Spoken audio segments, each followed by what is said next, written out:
Are you guys getting excited? Because I am. We're just about ready to take this thing four-wheeling.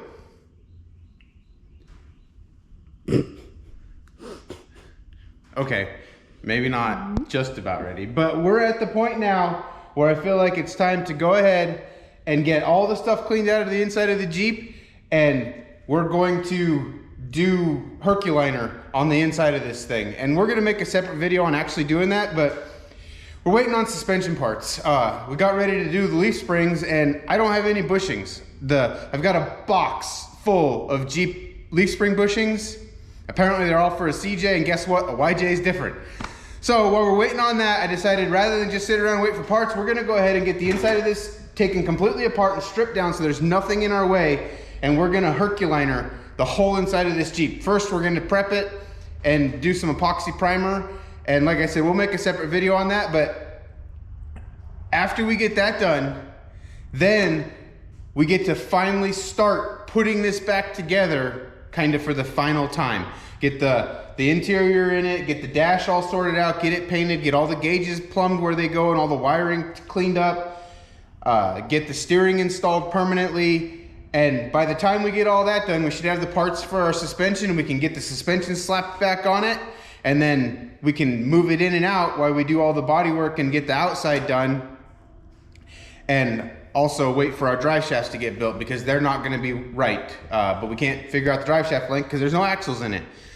So now we're going to get started on the interior, and I don't think we'll do a time lapse or anything. We'll just come back to you once we have the interior stripped apart.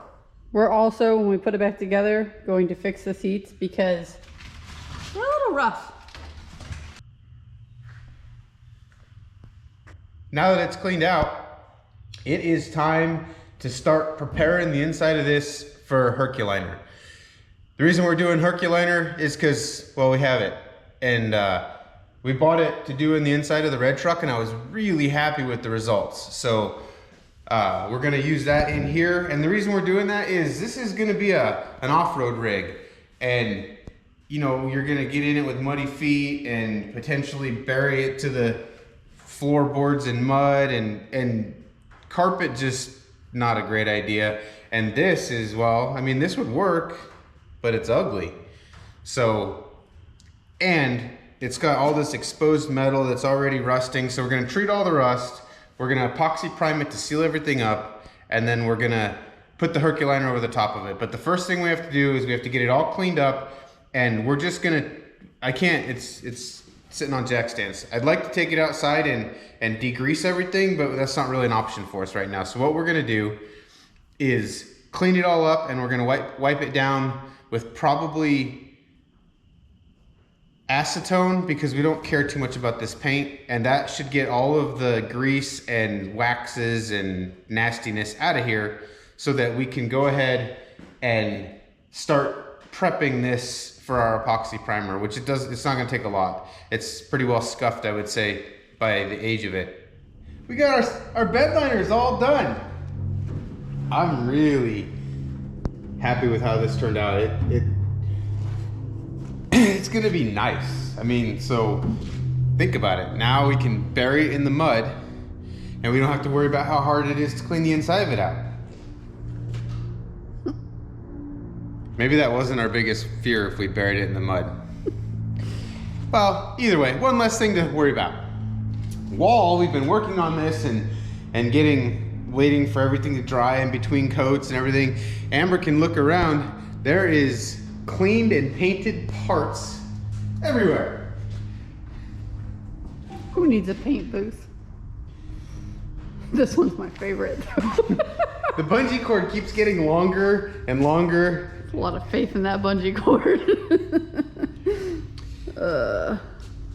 Now I'm gonna start putting the front end back together, and then I can clean all the rest of the parts for the rear end, and we can get this thing actually rolling and moving around.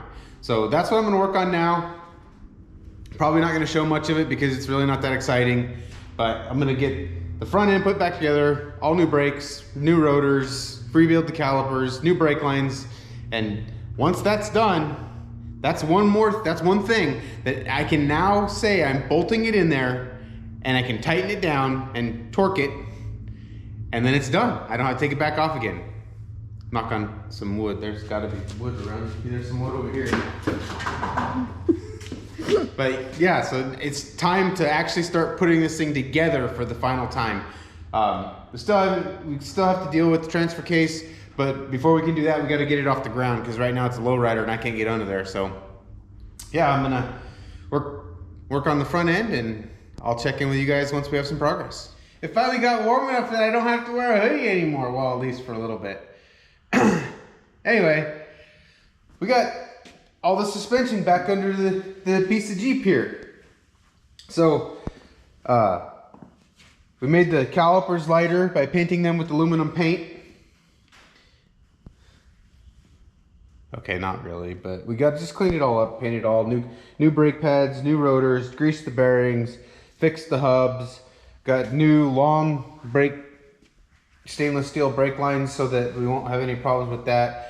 Got our steering hooked up. So the original, I planned on rebuilding the original joint down here, but it wouldn't achieve this angle. So this is one that I found in the backyard in Colorado. It's off one of our old race cars. It fit the threads, or fit the splines on the box perfectly. So now we have steering. Now is everybody's favorite part. No, I said that wrong. Now is everybody's least favorite part, bodywork. So this was all beat up when we got this tub, and we're not going for a super straight paint job on here. This is just where I welded these quarters on. All we did is buzzed them on there, knocked the high spots off the weld, and sprayed epoxy on it because we were in Colorado and it was like the day before we had to leave to come back to Alabama once again. So, and then it sat outside with this epoxy on there for 3-ish years. So what I'm gonna start by doing is I'm just gonna get probably 40 grit on my little electric DA. I'm gonna get the rust converter stuff out and treat some of these spots where the rust is starting to bleed through that epoxy a little bit. And once I get all that rust treated, I'm gonna go ahead and re-epoxy the whole thing with the black epoxy that we used on the inside. After the epoxy dries, I'm just gonna lightly smooth out the dents. I'm not going for flat because we're gonna Raptor line this thing, and it doesn't have to be perfect bodywork.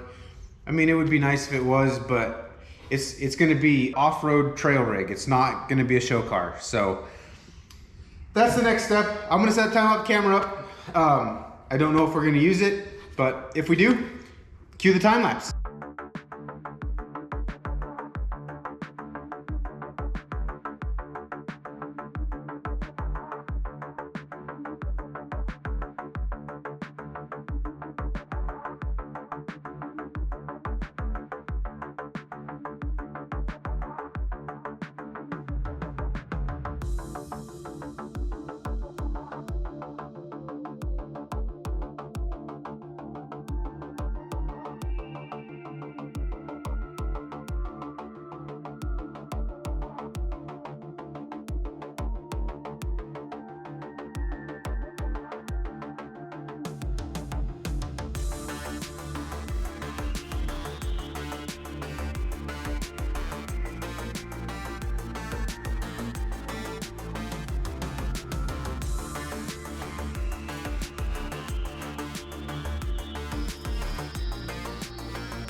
Look, it's patina.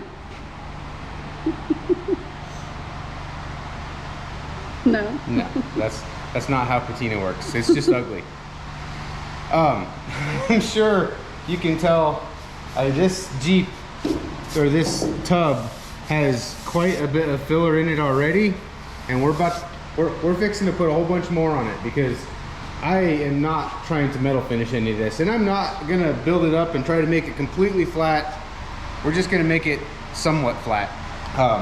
This, like, as much as I'd love to straighten some of this out and try to do some metal work to it, it's rigidly welded to the floor behind it. Like I said, when we got this tub, it was in rough shape. So there's really nothing I can do there other than... It still wasn't as bad as the CJ tub. No, not even close. So all I can do is slap some filler in there and sand it kind of smooth. I mean, it's already, I don't know, this is probably a 1/4 inch or better thick here already. So I'm probably gonna match that on most of the tub. But now I forgot, we gotta let the converter, the rust converter dry and then go back and resand it where it's on the paint here.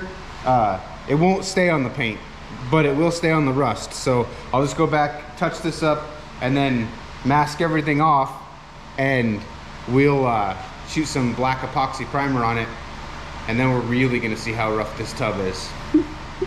But then after the epoxy dries, we've got a 1/2 gallon of filler, and I'm not scared to go buy another gallon. So I have an air file, so that should make pretty short work of getting it somewhat flat. I think I have an air file. I hope I have an air file. I'm gonna go look and see if I have an air file. If I don't have one, we're gonna go buy one.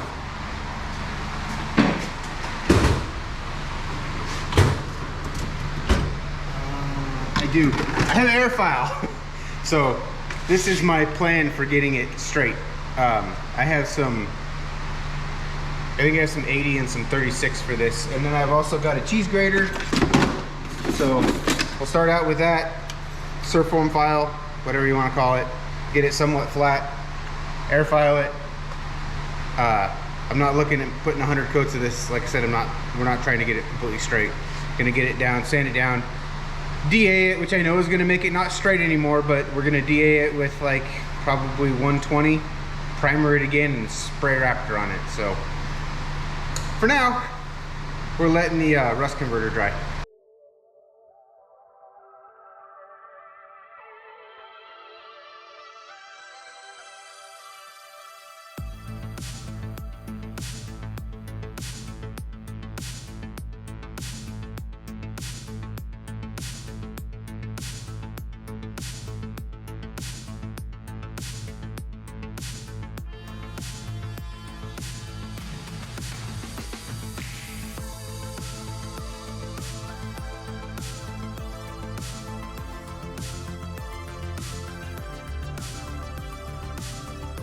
It's primered. So we're gonna start slathering some filler on this. But first, I wanna address the two elephants in the room. The first one, yes, our masking job sucks. Thank you for your feedback. The second one, no, this is not the right way to do body work. You probably should try to get it a lot straighter than this before you put any filler on it. But that being said, this is all rigid and locked in because this tub was a disaster when we got it. And it's just not worth the time it would take to get it completely straight. If this was a 69 Charger or a 71 Chevelle, definitely wouldn't be doing the bodywork this way, but it's a 84 CJ7 built out of a bunch of different parts. So I know this is not the right way to do bodywork, but this is the way we're gonna do it. And then also, this stuff stinks. And I had a respirator, but I got ready to put it on, and it was not gonna work. It was disgusting. I don't know if the mice have gotten to it, but my health risk was less breathing the paint than it was breathing through the respirator. Before I do any more painting, I will have a clean respirator that I can wear. It was an oversight on my part not to check that before I mix the paint. So yeah, definitely wear a respirator with this stuff. It doesn't smell good at all. Anyhow, we are gonna go ahead and do Bondo glass to start with. And the reason for that is a guy who knows more about this than me said that when you have MIG welds that aren't going to completely seal, which these aren't probably going to completely seal, we could see that evidenced by the fact that there was already some rust trying to come through them. The Bondo glass is waterproof and it won't absorb that water and break out like regular filler will. I trust him. I believe him. I'm gonna run with it on his word. If it doesn't work, it doesn't work, but that's what we're gonna do. I'm just gonna mix it up and get the first coat on here, and then once that dries, we'll knock it down with 36, and then we'll do some nice or some better filler work over the top of it to get this somewhat straight so we can spray Raptor on it. We're not spending a bunch of time on the body work. That doesn't smell nearly as bad as the epoxy. It actually kind of smells good. It smells like... You're a twisted individual. This I guess it smells like terrible. Like hair color. A little bit.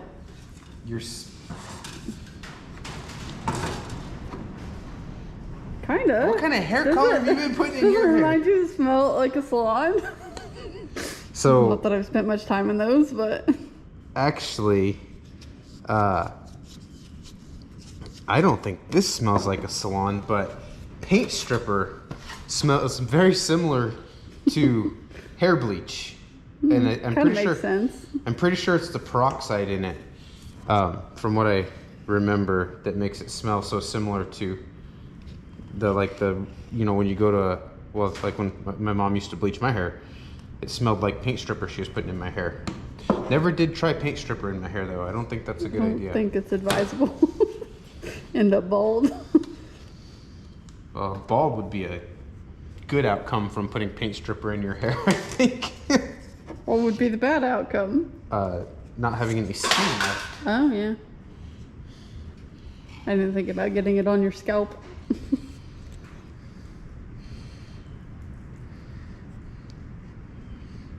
I thought about just mixing this whole can up, but the trouble with that is I don't think I could get it spread before it got hard. I'm already probably going a little bit too much for what I'm gonna be able to get spread before it sets up. So how do you know, like, you have enough hardener? Just the consistency, just from experience? Just a guess, a hope and a prayer. It's been so long since I messed with filler, I probably won't get this right, but I know it's better to have too much hardener and waste a little filler than it is to not have enough hardener and have to wait 6 months for this stuff to dry or cure, because it doesn't actually dry. Seems to me that I remember hearing that if you put enough hardener in here, you can get this stuff hot enough to. I think I've heard you can get it to catch on fire. I don't know that, and I'm not. Should we do a YouTube video on that? I'm not advocating trying that. It seems like I remember. I know it gets hot. It gets really hot. That's crazy. Put enough hardener in it. That's probably enough. It's probably too much. I'm not good at this. It's been a long time since I messed with this, but what I do know, or what I do remember, is you don't want to stir it. You want to fold it back on itself and kind of knead it, more or less, because what you're trying not to do, and it's not so important with this stuff because it's going to have air bubbles, you don't want to introduce a lot of air into this because then you get a lot of bubbles in it. So if you just kind of fold it back on itself and kind of knead the hardener through it until you can't see those streaks anymore. Not that this is a how-to, because this is not how you do body work. Just a tip. It doesn't smell good anymore.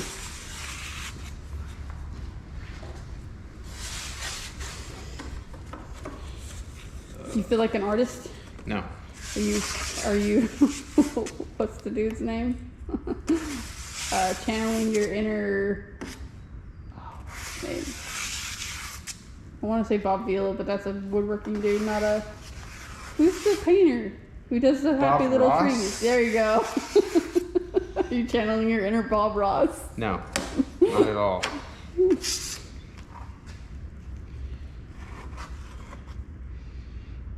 I forgot how much I love playing with short strand fiberglass filler.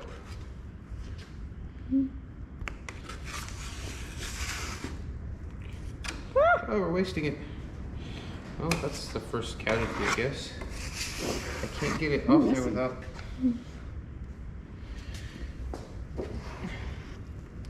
Ooh, we should paint it that color green.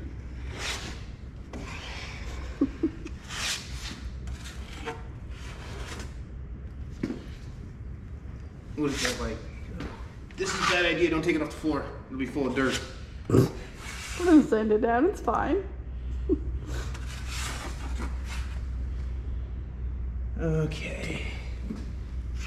That's way too thick. Yeah, he was like, we're gonna run out.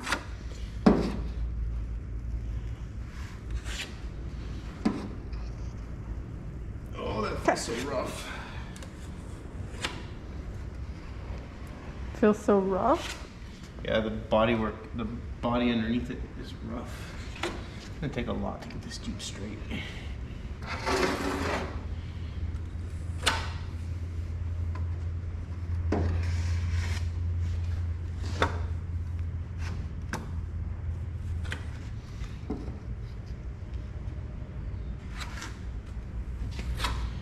Okay. How much of the can did you use? About a third, not even a third. Okay. We're just really trying to bulk fill the worst of the spots with this. We're not trying to. I think the only part on there was those rivets, wasn't it? There's no roots. Or whatever those spot welds were. This is just to cover up the welds, right? More or less, kind of give us a base coat, get some of the thicker stuff filled in.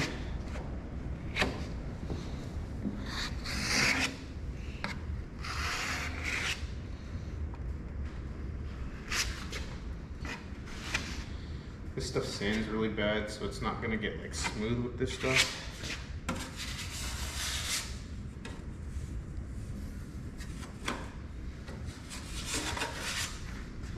I need all that stuff I dropped on the floor now.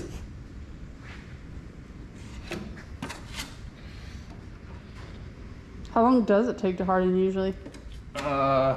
It should be kind of set up in about 5 minutes. But as far as for sanding? Because we get the sand before we do the regular Bondo, right? Yes. Not that long.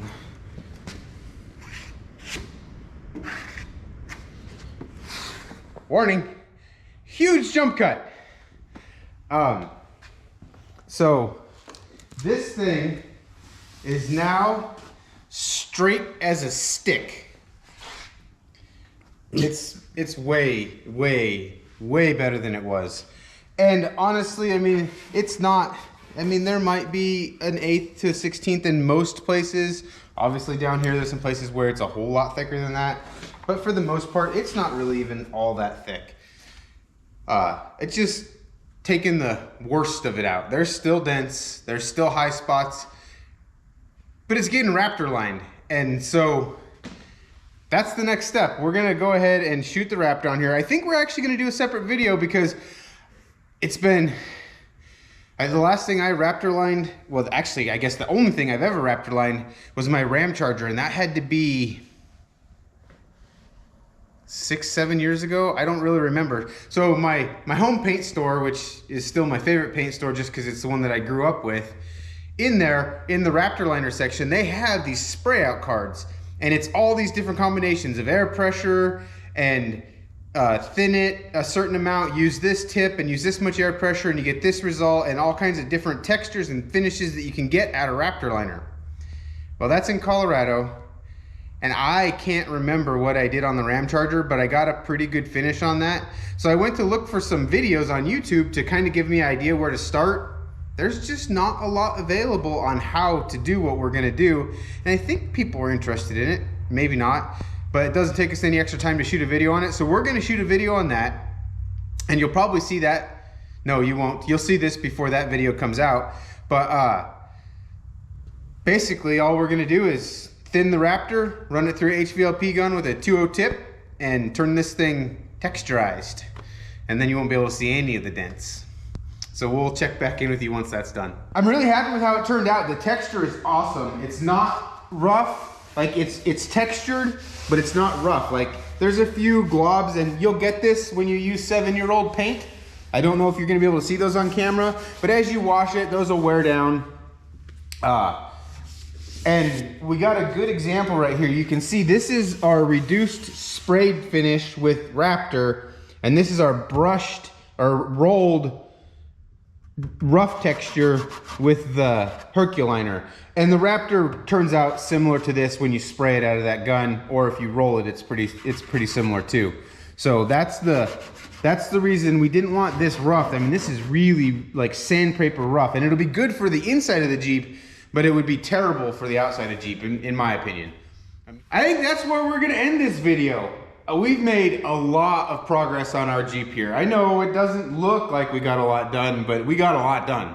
I mean, when we started this video, we didn't have axles, we didn't have suspension, we didn't have steering, we didn't have paint on the firewall, we didn't have anything done to the interior yet, and we didn't have Raptor on the outside of it. I mean, we got all the suspension in it, and it's done. It's all torqued and tightened and ready to go. The steering turns the tires now. We still have to, the back of this bracket is captured by the dash panel, so the steering wheel still moves a little bit, but that'll be fixed once we put that in. We got our Herculiner done on the inside, and it's a little dirty right now, but it turned out really good. And it's gonna be a good, solid, I mean, you get in this thing with muddy feet, and you're still gonna be able to get a little bit of traction in the Jeep.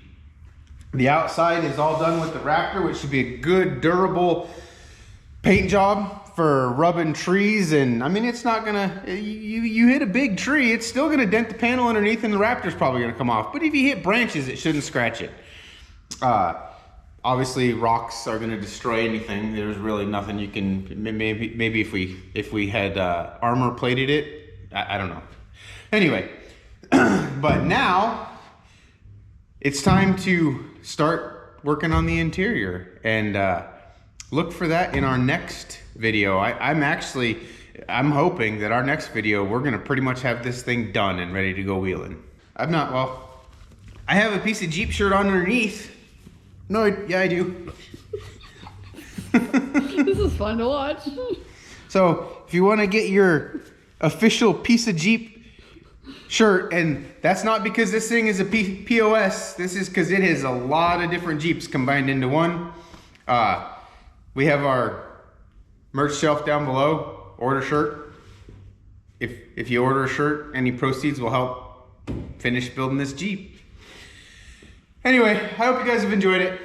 If you want to see the next update on this and see us take it four-wheeling, because that is the plan, to go four-wheeling this thing when we get it done, subscribe, and if you don't mind throwing us a like, we sure would appreciate it. See you soon.